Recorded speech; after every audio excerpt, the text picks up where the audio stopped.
Estás escuchando Milenio 3 por Aluca Nanica.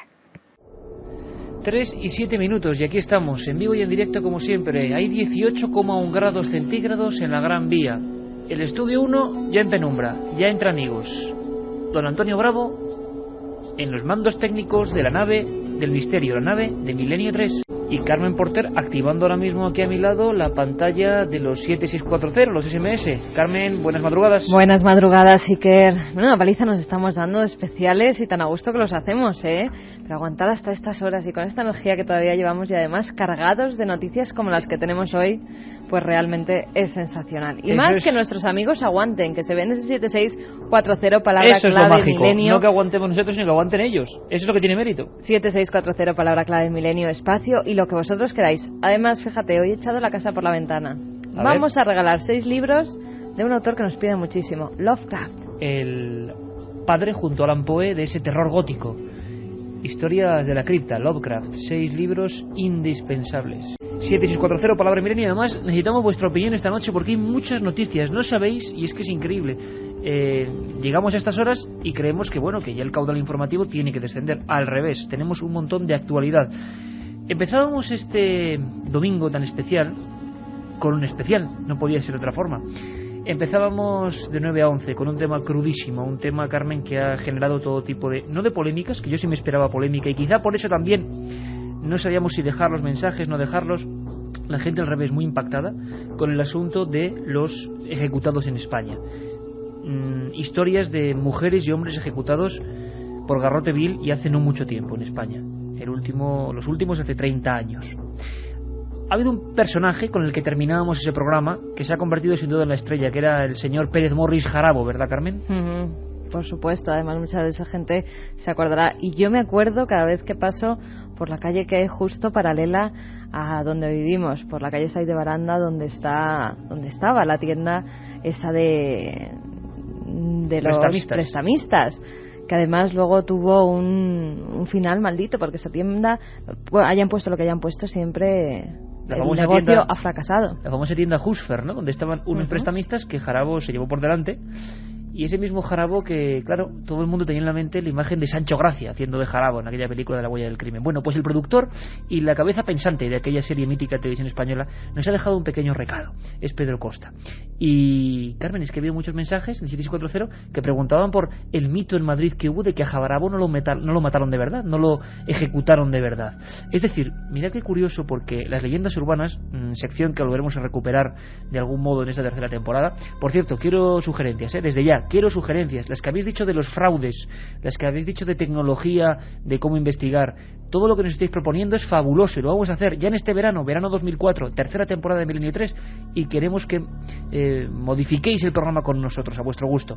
Bueno, pues José María Jarabo de la Cruz Pérez Morris, Ruiz Jarabo, resulta que, bueno, mata a 4 personas y es ejecutado. Es la última persona por la justicia civil ejecutada en España, con ese garrote vil del que hemos hablado y se nos ha puesto la carne de gallina a todos. Pero, como decimos, tanto en la policía como en muchos sectores de Madrid, se dio la circunstancia de que, bueno, había la creencia, como toda leyenda urbana, de que Jarabo, que era un rico en el patíbulo, no había muerto, que se había encargado un obrero, a cualquiera, y que en el féretro no iba Jarabo.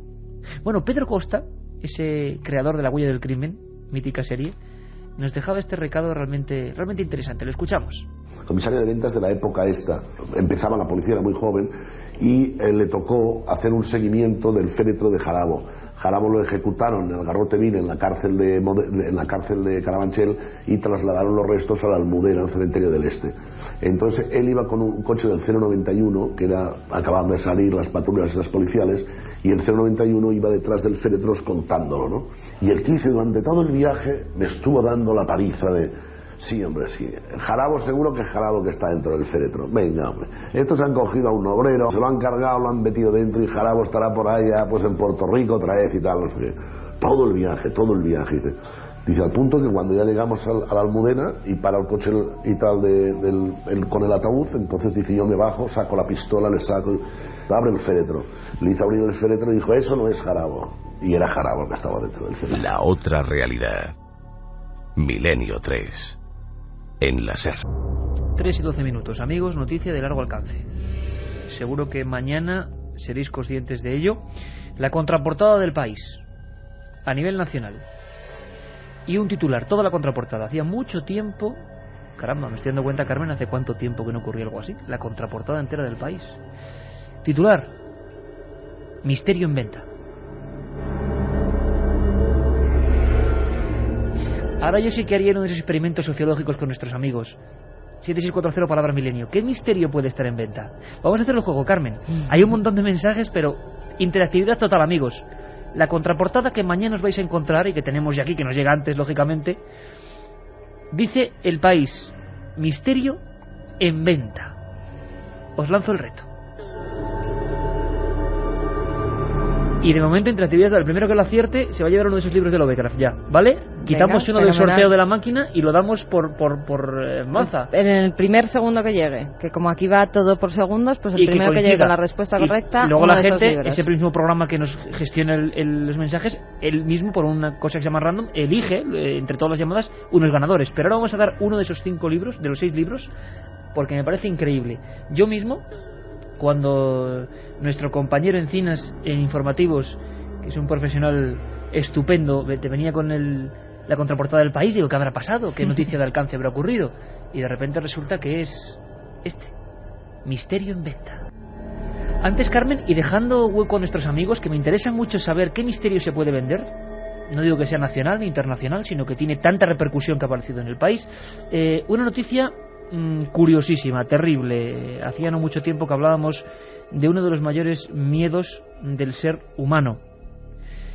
Pues fijaos, un gran miedo, el de ser enterrado vivo. Recordáis que hace unos meses hicimos un especial sobre un estudio increíble en Alemania de enterrados vivos. Un nombre, claro, yo mi alemán, imaginaos cómo puede ser, y más a las 3:14, Geurdenhausen o algo así. Bueno, que eran casas de muertos donde estaban los moribundos que no sabían si podían revivir o no, y esto hablamos de hace un siglo. Y hablábamos, ¿os acordáis?, con el director de las tiendas del espía, que estaban vendiendo en España una especie de dispositivo para poder llamar desde el móvil a un familiar desde dentro del ataúd. Es decir, año 2004, un dispositivo que se vendía porque subyace el miedo a ser todavía enterrado vivo. Ha ocurrido, Carmen, en Brasil. Parece mentira, ¿no? Día 12 de julio ya. Una recién nacida que había sido declarada muerta por los médicos de un hospital brasileño y ya estaba dentro del ataúd, se salvó de ser enterrada viva porque una tía suya percibió que aún respiraba.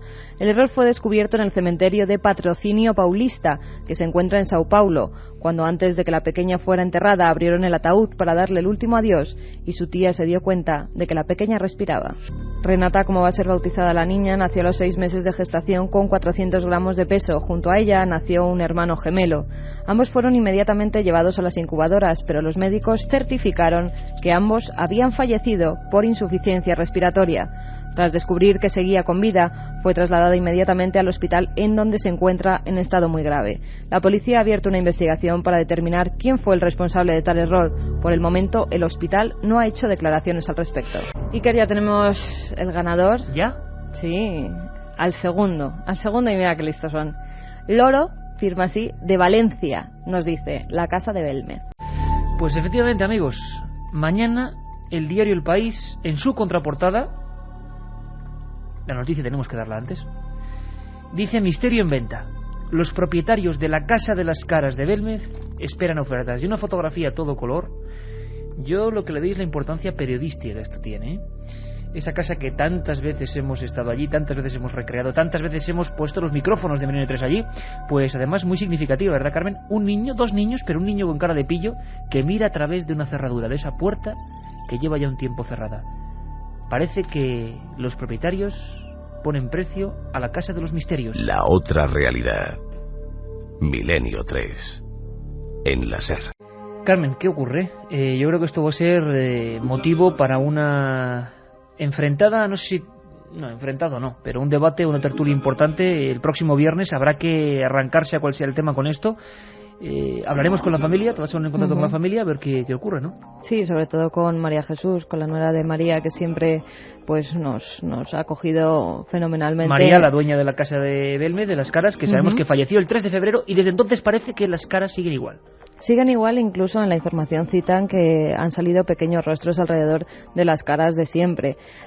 pero al parecer los hijos pues están cansados de que la gente les moleste día a día, también tienen sus trabajos, hay que entenderlo, algunos de ellos son gente muy mayor, algunos de sus hijos, y están cansados pues de que se les moleste y quieren vender la casa. Bueno, quieren vender la casa. Imagino que aquí se abre un abanico importante, porque ¿quién puede comprar la casa? ¿Qué precio? Bueno, el precio yo creo que puede ser lo de menos, pero ¿no sería más correcto, ese era el debate, que quedara en una especie de fundación? El ayuntamiento, en un principio, como aclaramos en los días posteriores a la muerte de María Iker, quería hacerse con la casa y montar allí un centro cultural, y también pues todas las investigaciones, todas las fotografías que se han hecho en todos estos años, que pusimos a disposición de la alcaldesa si se llevaba a cabo ese proyecto. Todas nuestras investigaciones, todas las fotos que hemos realizado en estos años pues estaban a su disposición, claro, siempre que sea algo que se haga bien, algo que sea cultural y algo con lo que la gente pueda aprender. Y que no sea desorbitado. Imagino que habrá que hablar también con la alcaldía de Belmez, habrá que hablar con todos los puntos de vista y saber qué va a ocurrir, qué va a pasar con esas caras que, pese a quien pese, siguen ahí, y además han dado un bofetón sonoro a todos los investigadores parapsicólogos, teóricos, que decían que, bueno, en cuanto muriese María, por aquello del poder mental que supuestamente generaba esas formaciones bastante desagradables, bastante terribles, oscas, pues iban a desaparecer, y para nada, siguen igual, e incluso, como pudimos ver allí, pues con aparente reactivación de parte del fenómeno. Ni más ni menos que van a estar cerca de su 33 aniversario, se dice pronto. Gracias a los compañeros del País, de la redacción de Jaén, que hablan de que la mayor y última gran concentración en ese pueblo se produjo el 13 de febrero, leo textualmente. Las bajas temperaturas que se alcanzaron durante esos días en Sierra Mágica no impidieron que hasta allí se desplazaran más de 2.000 personas procedentes de toda España, con el programa de la cadena SER Milenio 3, tal. Yo creo que es interesante porque realmente fue una manifestación en un pueblo como lo que no ha habido nunca, pues para homenajear un misterio. ¿Nos temíamos o agradecemos? ¿Qué opináis vosotros? 740 palabra milenio. ¿Que esto va a ser bueno para el misterio o malo? ¿En qué manos puede quedar? ¿Se puede convertir en una especie de charanga? ¿O va a ser algo serio? ¿O es mejor mantenerla como está? ¿O qué se puede hacer? ¿O hay que dejar que la ciencia entre de una vez por todas y, oiga, antes de vender nada, sepamos que es verdad o que no es verdad? Recortemos algunas caras, volvamos a hacer con luz y taquígrafos los análisis. Yo me estoy estoy patinando porque ya estoy opinando demasiado, pero es un tema que nos toca muy, muy de lleno, un misterio que queremos. Mañana, ya lo sabéis, la noticia será misterio en venta. Los propietarios de la Casa de las Caras de Belmez esperan ofertas. La otra realidad. Fenómenos extraños. Milenio 3. En la SER. Y mensajes que nos llegan a ese 7640, palabra clave milenio. Ya sabéis que sorteamos 6 libros hoy de ese magnífico autor Lovecraft.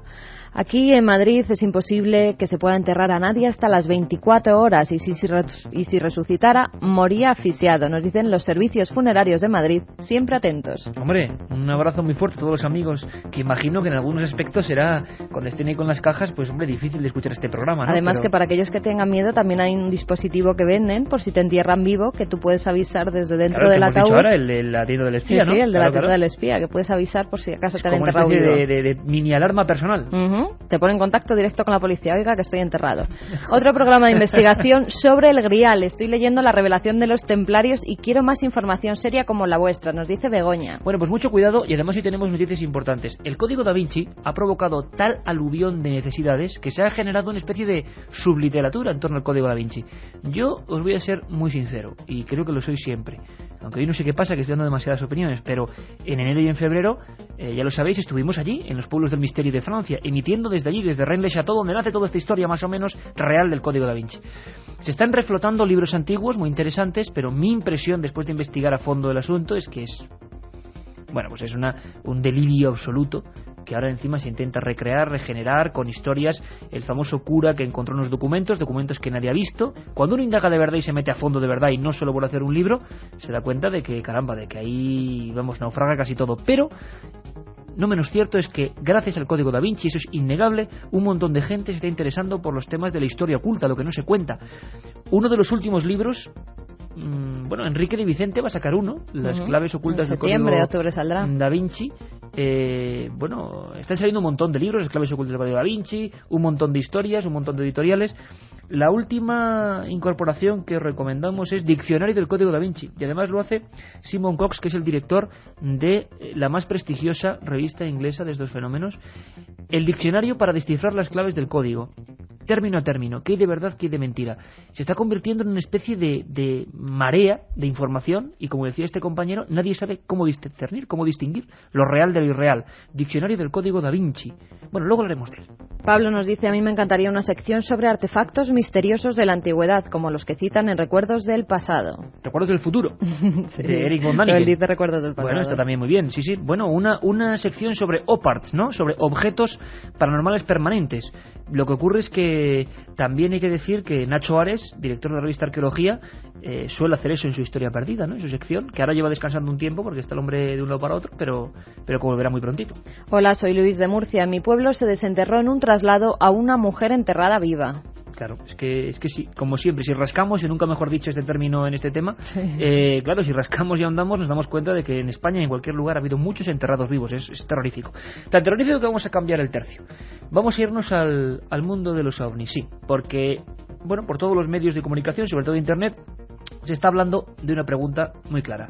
¿Qué se vio o qué se dejó de ver el 25J? A las 4:15 algo ocurría, algo que recordamos, algo que vio casi toda España, miles de amigos, y además teníamos un sistema infalible, los mensajes y las llamadas. Y luego te pasaré a comentar, Iker, porque al parecer ha habido nuevos avistamientos que nos están llegando mensajes, sobre todo desde Galicia, desde Boiro. Pues igual tenemos información interesante, porque podemos decir que estamos cerca de identificar ese fenómeno, y eso siempre es positivo.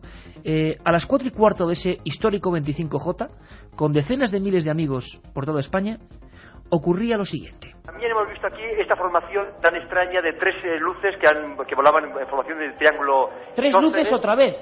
Tres luces, dirección noreste. Bueno. Y hemos estado mirando con prismáticos y no se veía ninguna luz típica de los aviones. Eran simplemente tres luces que se movían, han girado más o menos a la altura de nuestra vertical, han girado ligeramente en dirección este y han mantenido esa extraña formación, dos delante y una detrás. Eso era Montserrat, Barcelona. Miles de personas en aquella mítica, mágica y auténtica montaña de los misterios. Bueno, hileras de coches. Las luces no eran en el cielo, eran en los coches realmente. Y Miguel Segui, nuestro corresponsal allí, nos informaba de algo que estaban viendo. Lo que ocurre es que por vez primera, creo yo, en la historia de un fenómeno ovni, teníamos objetivamente, y hablo de objeto volante no identificado en ese momento, el medio que eran los mensajes, y más que el mail, el 7640, porque veíamos que desde toda España, antes de decir nada por antena, antes, ya con la llamada de los corresponsales por teléfono diciendo está viendo algo, pero sin que los amigos que estaban con los móviles escribiendo no supieran nada, porque no habíamos dicho nada, se reciben 400 mensajes aproximadamente en diferentes regiones de España que están viendo las tres luces. Algo estaba pasando, la gente no puede mentir. 400 personas a la vez inventándose lo mismo. Esto ocurría en Málaga. Y de repente, 3 puntos de luz, atentos. ¿Misma hora? Ahora mismo. Acaban de desaparecer en el firmamento. Atentos, dirección Jaén, zona de Murcia, porque son 3 puntos de luz, como si fuera un triángulo equilátero. Han variado, han cambiado los puntos de luz. Imposible que fuera un avión. ¿Alguien lo ha grabado, Francisco? Lo hemos grabado en vídeo, hemos tomado fotografías, pero mira, te paso con la primera persona que lo ha descubierto. Ese era Francisco Contreras, nuestro corresponsal en Málaga. Dentro de un minuto va a estar con nosotros en debate permanente que queremos abrir. Queremos saber qué ha ocurrido, queremos tener todos los datos, queremos identificar el objeto que asombró a parte del país ese 25J. Que se fotografió, que se filmó. La central de datos, con todos los compañeros aquí en Madrid, ese 25J, se quedaban asombrados. Es que pensad lo que os digo, periodistas aquí de rancio abolengo, acostumbrados al manejo de información rápida y que en toda España estaban llamando diciendo que estaban viendo lo mismo.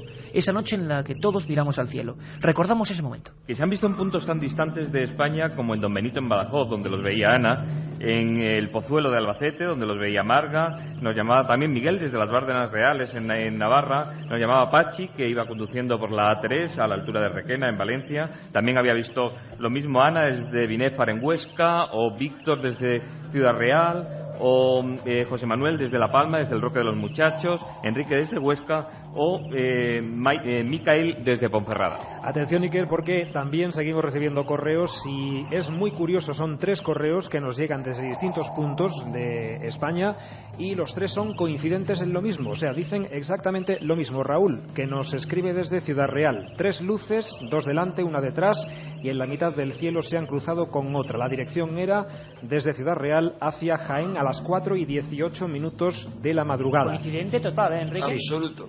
Atención, porque desde Mérida a las 4:15 nos escriben, han observado 3 luces en formación, 2 delante y 1 detrás. Pero bueno, es lo mismo. Sí, que aparecieron aproximadamente por el sur-sureste avanzando hacia el norte. Estas 3 luces se cruzaron hacia la mitad del camino con otra más que venía en dirección contraria. Y también nos escriben desde Alicante un matrimonio y su hijo de 7 años que han visto 3 luces que venían de sur-suroeste a norte-noreste. Las luces formaban un triángulo isósceles, el lado corto 2 estrellas estaba delante. La esposa dijo que había visto otra luz que se había cruzado con ellas. Bueno, pues estamos ya en la frontera de las 3:30 y es momento para saber qué ocurrió con ese misterioso objeto o no objeto, o 3 luces, o lo que sea, que desde luego llamaron nuestra atención. Y a mí me gustaría dejar muy claro el criterio de la gente, es decir, la gente no veía nada que no existía y la gente estuvo más o menos en silencio, miles y miles de amigos, hasta que a las 4:14 se empieza a informar por diferentes medios de esa presencia. Creo que vamos a aprender mucho porque ha habido investigaciones que hemos mantenido en silencio hasta que podamos tener todos los datos sobre la mesa. Y tenemos en Sevilla en concreto a un buen amigo. Bueno, tenemos a varios amigos en diferentes puntos de España ahora mismo para entrar en debate.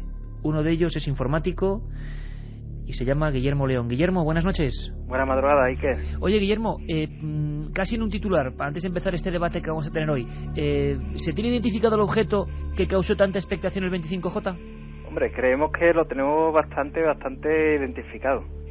Bastante identificado, ¿no? Bien, primer paso importante. Vamos con José Manuel García Bautista, que también nos escucha desde la antigua Hispalis. José Manuel García Bautista, compañero, que no necesita ninguna presentación. La misma pregunta que para Guillermo. José Manuel, ¿crees que podemos estar muy cerca de la solución, aunque no haya misterio y si ovni? Yo tengo la absoluta certeza de que tras el estudio que hemos concluido y que hemos verificado, que hemos ratificado, creo que casi con absoluta certeza que se trata de la explicación que vamos a proceder ahora a dar.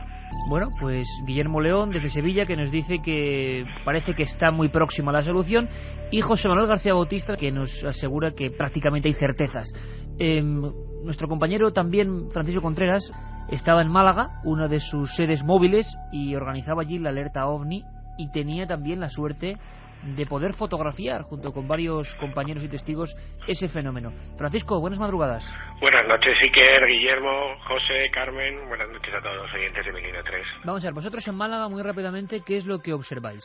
Bueno, pues lo que emitimos a las 4:15, contamos en directo que había una formación triangular, 3 puntos luminosos con una dirección sureste-noreste, que a veces iban variando esos puntos luminosos, iban pasando de un triángulo isósceles a equilátero, y nos dejó con una velocidad moderada y nos dejó alucinados, completamente alucinados. Y bueno, diferentes personas de las que había allí pues sacaron cámaras de vídeo y cámaras fotográficas y digitales, y aquello, bueno, pues quedó registrado. Grabamos el objeto, se ve muy mal y sobre todo no se puede emitir a nivel público por una sencilla razón.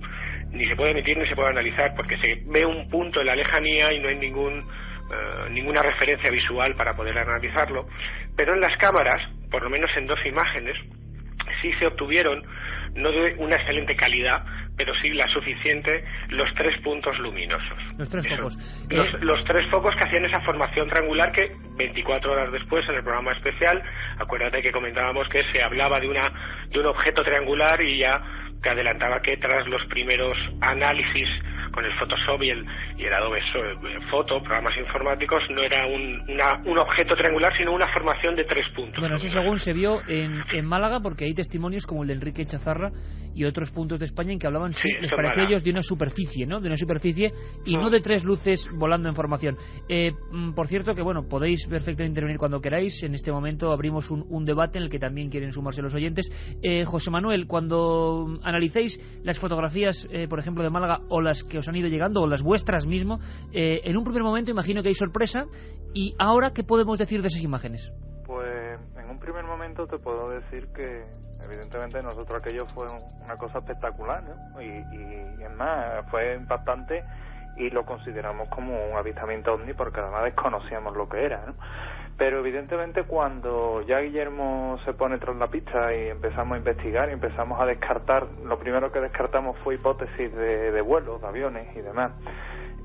también lo comentamos en el día posterior a la alerta OVNI en antena, pues lo siguiente que nos fuimos fue a la carta de satélites. En un primer momento los satélites convencionales no había nada que pasara por esa traza, pero sí es verdad que recurriendo a la carta de satélites militares, pues Guillermo dio con los NOS, con los satélites NOS lanzados desde la década de los 70 para acá hay 3 diferentes tipos, y uno de ellos en concreto coincidía perfectamente con la dirección que se había visto tanto en Sevilla como en Málaga, en Jerez, en Barcelona. José Manuel, has dicho satélites NOS, esa sería la terminología oficial militar, ¿no? Efectivamente, los NOS, como se les conoce, que sin duda Guillermo te puede informar bastante mejor que yo, ¿no? Guillermo, tú entonces llegas al momento, junto con José Manuel, de casi precisar la naturaleza, el origen, unos satélites que...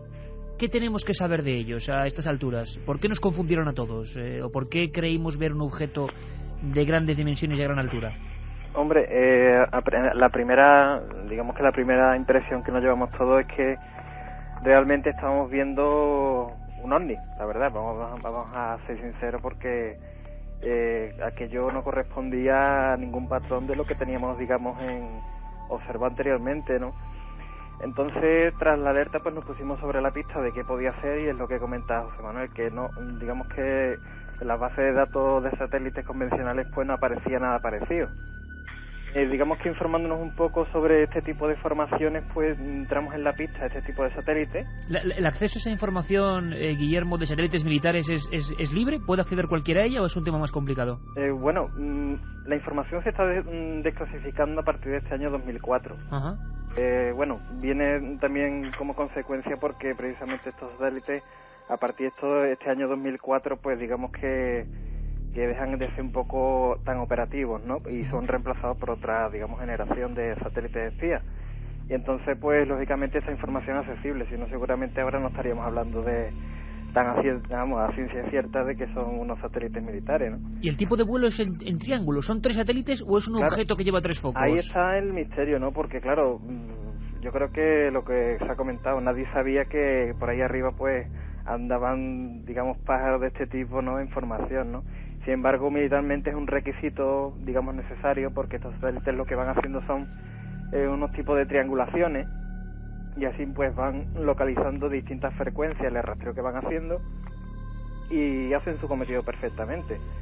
Entonces, pues hemos llegado, pues, a través de esa pista de este tipo de satélites, pues incluso a trazar las trayectorias de la noche del 25 al 26 de junio, y como comentaba Fran Contreras, pues prácticamente la formación triangular pasó por la vertical de Málaga, y posteriormente pasaría pues por la vertical prácticamente de Barcelona.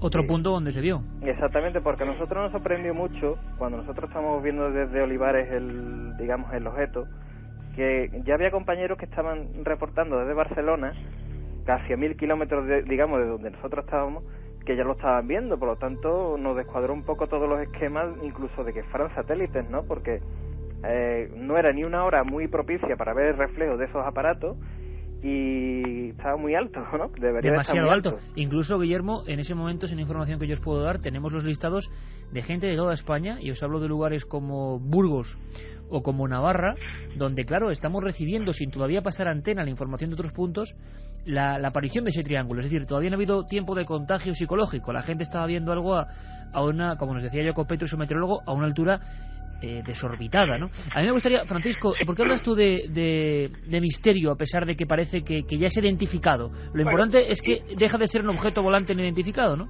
Hombre, yo creo que todos debemos estar contentos por ver algo que normalmente no se tiene que ver directamente. No se tiene que ver. No se tiene que ver, o por lo menos las primeras generaciones de satélites NOS, que fueron lanzadas en el 76, no se debían de ver. Pero bueno, voy a apuntar una serie de datos prácticos. Yo tengo que aclarar que yo me he puesto en esta pista a investigar. En principio estaba encabezonado con que eran prototipos militares. De hecho, hablaba semanalmente con José Lesta, el compañero en Galicia, mandándonos información sobre prototipos. Pero hace 2 semanas José Manuel, en una conversación telefónica, me puso en la pista, no, que es un satélite. Dije, no puede ser.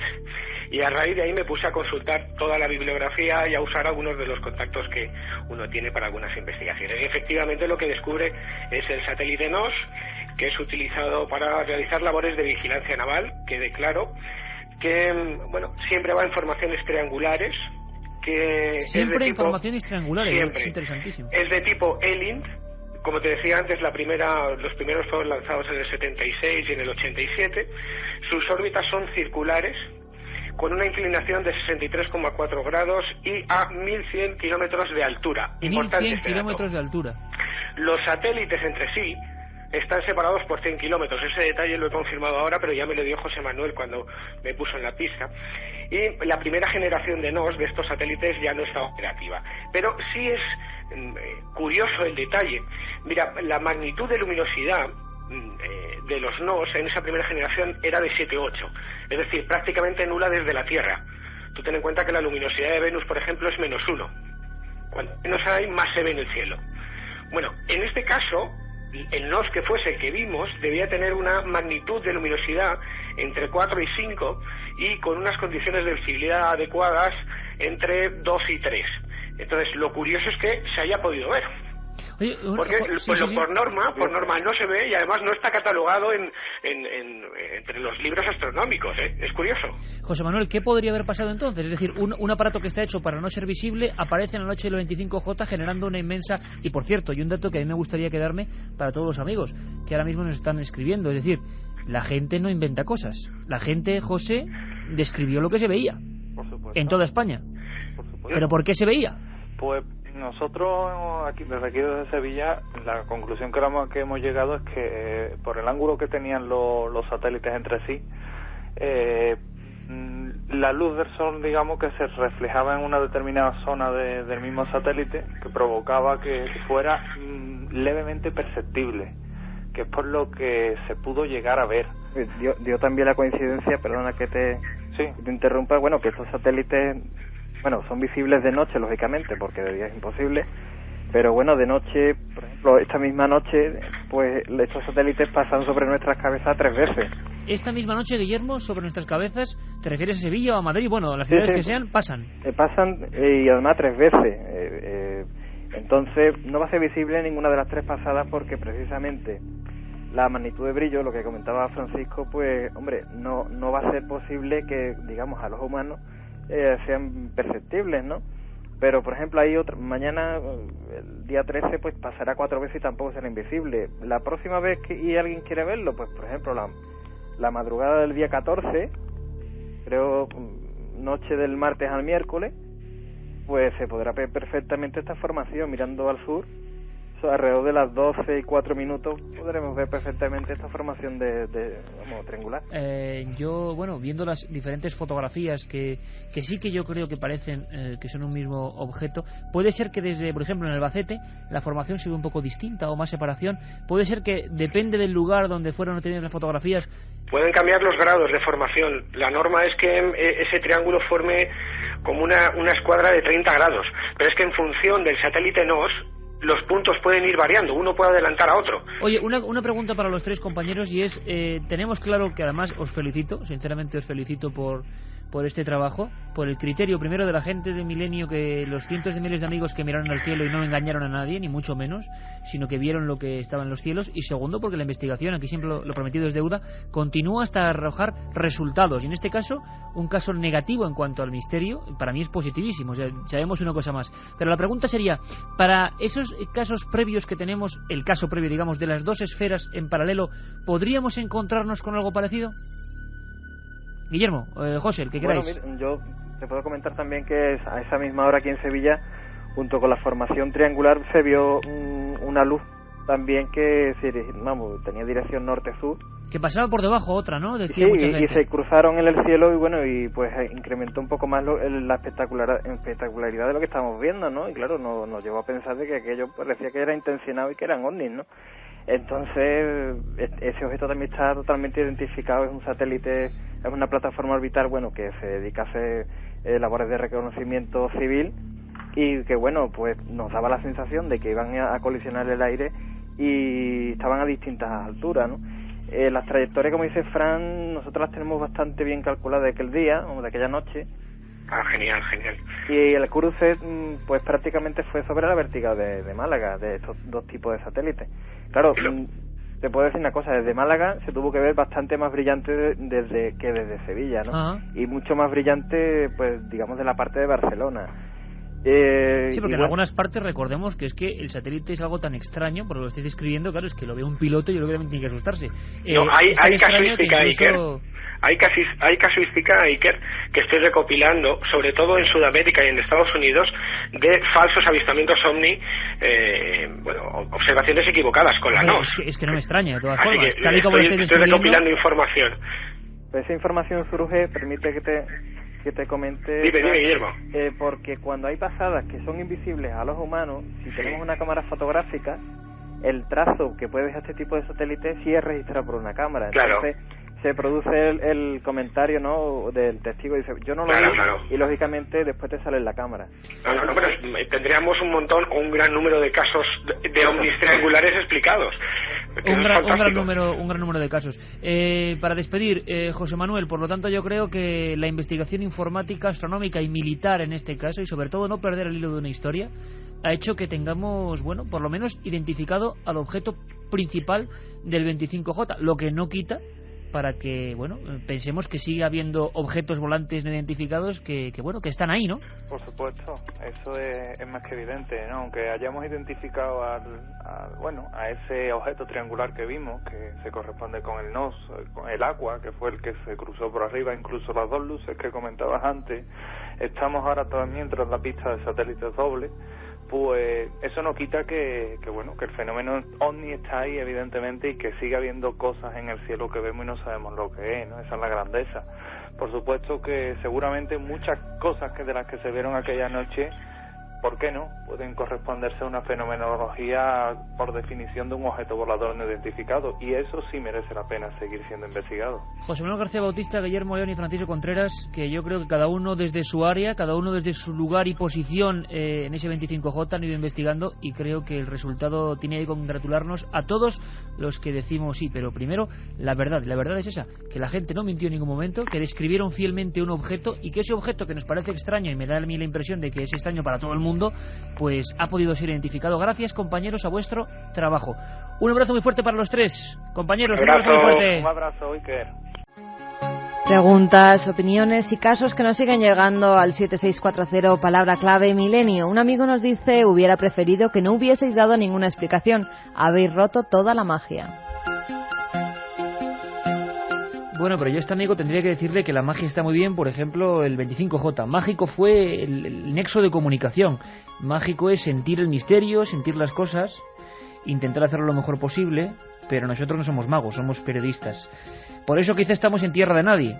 Somos enemigos de los torquemadas que aún quedan por ahí, escépticos todavía rebundando por ahí, y también de los más crédulos, que creen que todo es más o menos mágico, con todo el respeto. La magia en la comunicación, la magia en la investigación, pero si ocurrió algo, nuestro deber sagrado es contarlo. Como aquella frase que decía Germán de Argumosa, ¿no? De sí, yo soy muy amigo de usted, pero más de la verdad. Con lo que no quiere decir que eso sea ese satélite, pero parece que está el 95%, yo creo, de claridad que fue un satélite, que la gente no mintió, que vio eso, que estaba ahí. Por lo tanto, si en miles de personas viendo el cielo, para muchos predispuestos a ver marcianos, no, se ve solamente eso, y eso es real que estaba ahí, para mí dice mucho del criterio de la gente de Milenio 3. Fran de Escarabote nos dice: ayer a la 1 de la mañana vi un objeto brillante que venía de sur a norte en Boiro, ría de Arousa, de Arousa, siempre me equivoco. ¿Alguien más lo vio?, nos pregunta. Y también desde Boiro nos dicen: estamos en el Festival Folk de Ortigueira y acabamos de ver una luz sencilla volando a través del cielo gallego. Lo vemos cerca de 10.000 personas. 10.000 personas en Galicia. Bueno, pues cualquier información, ya sabéis, poneros en contacto con nosotros, porque claro, también estos satélites militares que quizá no debían verse, pero se están viendo, pues algo está ocurriendo. Informaciones de ayer mismo también, Iker, a las 5:45 del sábado 11 de julio en Madrid. He visto un objeto brillante y móvil, dirección sureste, sobre Madrid, permaneció por espacio de 15 minutos. Antonio Bravo, que nos recuerda todavía aquel eslogan sonoro, mítico de Encuentros en la tercera fase, que nos acompañó durante casi un mes para hacer esa manifestación, la mayor a nivel popular ocurrida en España, de gente en el campo, de gente en las calles, de gente en las montañas viendo el cielo. A mí me deja alucinado, primero, el talante que tuvo la gente, y segundo, que lo que se vio estaba ahí, que no fue ninguna invención y que todo el mundo coincidió. Por lo tanto era un ovni, la gente no sabía lo que era. Y hay que ser muy especialista. Yo creo que hasta algún piloto ve esa formación de 3 satélites y tiene que asustarse. Pero si es un satélite, estamos aquí para contarlo. Si los datos son así de fidedignos, hay que contarlo. Esa es nuestra misión, contar simplemente lo que ocurre. Otro amigo nos apunta que los NOS sirven para localizar transmisiones radio por triangulación. No sé si por triangulación o no, Carmen, pero un caso muy espectacular que algunos relacionan con ovnis, otros con seres extraños, un caso terrorífico. Acaba de llegarnos por teletipo. Todo esto tomémoslo claro con entre comillas, pero ha habido una denuncia a nivel oficial, policial. Hacía tiempo que no ocurría esto. Pasa el 3 de julio. El testigo se llama Juan Roberto Acuña Pereira, Chile, Carmen, y un tema estremecedor. Pues como bien decía Siquer, el pasado 3 de julio Juan Roberto Acuña Pereira fue atacado por 2 seres voladores de aspecto muy extraño que le hicieron grandes heridas y hematomas en sus brazos, pecho y piernas. Acuña denunció el hecho en la comisaría Reina Luisa de Carabineros de Chile y después acudió al hospital a que le curaran las heridas. Según las descripciones de Juan, se trataba de una especie de perros sin orejas y con alas, peludos, caminaban a 4 patas y saltaban como canguros, además de volar. Una de ellas era más grande que el otro. El menor de ellos se abalanzó a su cuello y Juan trató de protegerse con sus brazos, pero las garras o mandíbulas del extraño ser le arañaron las extremidades superiores y le hicieron caer al suelo, donde el animal aprovechó para morderle en el pecho y en las piernas. Bueno, pero esto es su descripción, claro.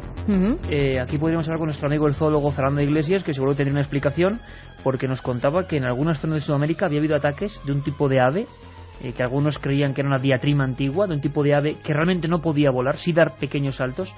Y estoy recordando ahora la noticia tremenda de varios muertos, ¿recuerdas?, en las conjunciones de Perú y Brasil por mordedura de vampiro real, que puede llegar a ser casi como un perro. Entonces mucha gente está pensando que estos son vampiros, claro, que es que puesto de pie algún tipo de estos vampiros que antes se llamaba vampiro mexicano, es que parecen perros con alas. Sí, yo hace poco además estaba en el Museo de Ciencias hablando con científicos del CSIC, uno de ellos especialista en murciélagos, y me decía que había vampiros de ese tipo que llegaban a medir 1 metro de altura, Iker.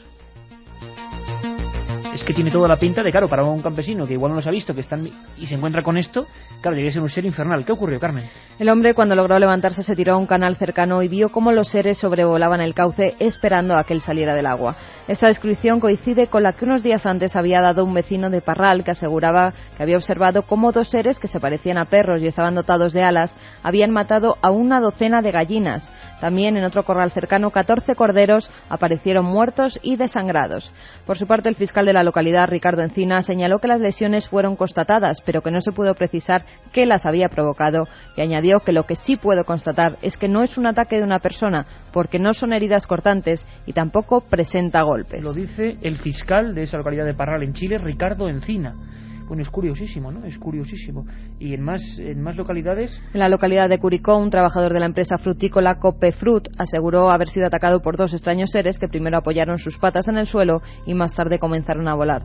A la mañana siguiente se tomaron fotografías del lugar donde habían sido vistos y se puede ver la huella de 3 de esas garras. Claro, es que da la sensación de que, bueno, me gustaría mucho, Carmen, y apuntamos y tomamos nota para hablarlo con Fernando y con el doctor Óscar Soriano del CSIC, del Museo de Ciencias Naturales y gran amigo de este programa, porque claro, lo que puede parecer una visión infernal, ¿no?, auténticamente infernal, tú imagínate que vas por una paramera de esos lugares y te encuentras con un ser que realmente tiene alas, realmente tiene cara de perro o de zorro, y que te muerde. Pero es que esos animales existen de verdad. Uno de ellos causó muertes y se llamó en el año 77 en Puerto Rico, certificadas con partes forenses, el terrorífico vampiro de Moca. Buen tema, Buen tema para hablar de estos seres muchos alados. los están comparando con el chupacabras, están comparando las fotografías. Lo que pasa con es que el eso se ha chupacabras. popularizado tanto y mucha gente lo relacionaba con luces extrañas y demás, que al final nadie se creía nada. Pero zoológicamente existe el vampiro como animal, no vampiro de leyenda tipo Drácula, pero que yo no sé cuál es más horrible. La leyenda es que, claro, muchos hacían turnos en esa zona, yo recuerdo en la Puna de Perú, se tenían que hacer turnos para nunca quedarse dormido más de 4 horas, Carmen, porque se suponía que en 4 horas uno de estos vampiros de mayor o menor tamaño podían bajar de un árbol y chuparte la sangre y tú no notar nada hasta casi quedar desangrado. O sea, qué tremendo. Como tremendo... A mí nunca me han gustado los murciélagos. Bueno, son murciélagos muy especiales, ¿no? Con esa especie de corona de pelo blanco. Son, sí, pero aunque sean de los pequeñitos y eso que había en Egipto, yo lo paso fatal.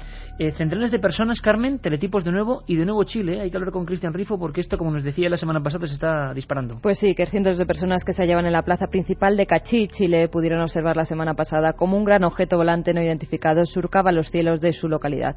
El director de la emisora local FM San José, Ricardo Javier Rodríguez, fue uno de los testigos y aseguró que fue algo realmente impresionante. Jamás pensé que tendría el privilegio de una observación así, tan nítida, clara y a la vez preocupante, ya que no puedo dar una explicación lógica sobre el fenómeno que vi con mis propios ojos. Hacia las 7:30 de la tarde en la radio estaban hablando de los últimos avistamientos ovni que se habían producido cuando fueron avisados de que algo se estaba observando. Según los testigos, se trataba de un disco perfecto de intensa luminosidad y que despedía destellos rojos, iba a gran velocidad en dirección norte-suroeste y cambiaba continuamente de dirección realizando giros imposibles.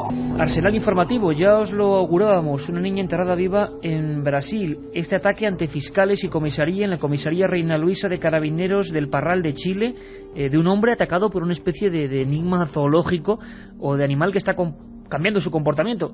Y recuerdo, no está muy lejano, hace 3 años tan solo en Navarra, cuando los buitres leonados se volvieron tarumbas al mismo tiempo y empezaron a atacar a las ovejas, que nunca había ocurrido dentro de su ecosistema.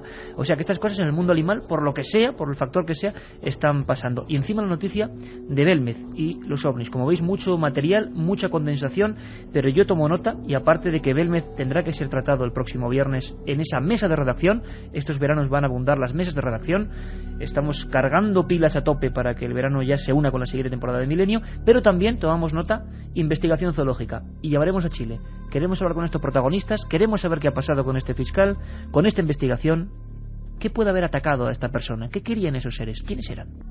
Yo no sé qué opina la gente, si ha visto alguno de estos alguna vez, pero yo no he tenido la desgracia de toparme con uno de estos vampiros, pero hablaremos con zoólogos que incluso los tienen ahí en el Museo de Ciencias de Madrid. Pues opinan sobre muchas cosas, Iker, y nos cuentan incluso casos. Tony, por ejemplo, de Godella, Valencia, dice: a mi bisabuela la enterraron viva, luego la exhumaron y se había arañado toda la cara. Siempre que hablamos de un tema y información, pero esto imagínate, claro, estamos hablando de su bisabuela. Bueno, sí, o sea, no hace no mucho tiempo tampoco. Antonio Sitges nos dice: buenas madrugadas, me gustaría que preparáis un especial sobre las piedras de Ica, me parece un tema poco explicado.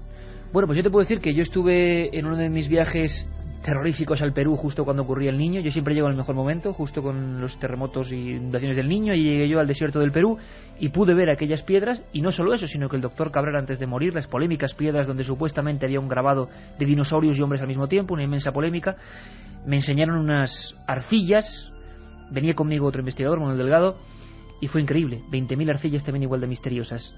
Otro tema bonito, fraude o realidad, el misterio de Ica, lo tocaremos. El equipo de enfermeros y auxiliares de la UCI del Hospital de Torre Cárdenas nos dice que tratemos el misterio del Arca de la Alianza. También, lo que pasa es que nos preguntan muchas veces, Carmen, claro, es que llevamos 230 programas y ya va a empezar sí, porque también preguntan sobre la Santa Compaña, muchos. Que bueno, por cierto, que no le hemos dicho, madre mía, y esto ya ha sido un error fatal, porque el 23 viajamos a La Coruña.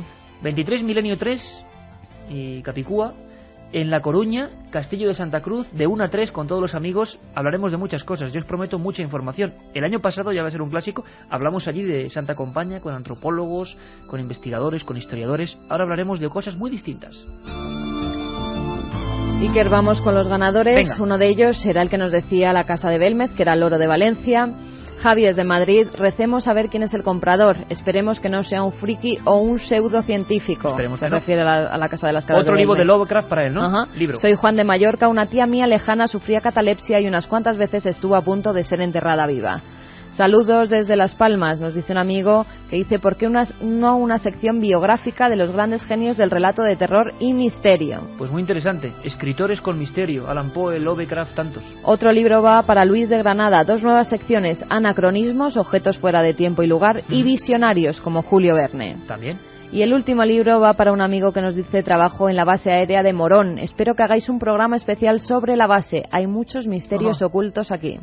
Anda que no hay misterios en la base aérea de Morón de la Frontera. Si algún día pudiéramos hablar de algunas cosas, yo creo que sí, que lo contaremos. Y lo contarán ellos, los soldados, los militares, ¿verdad?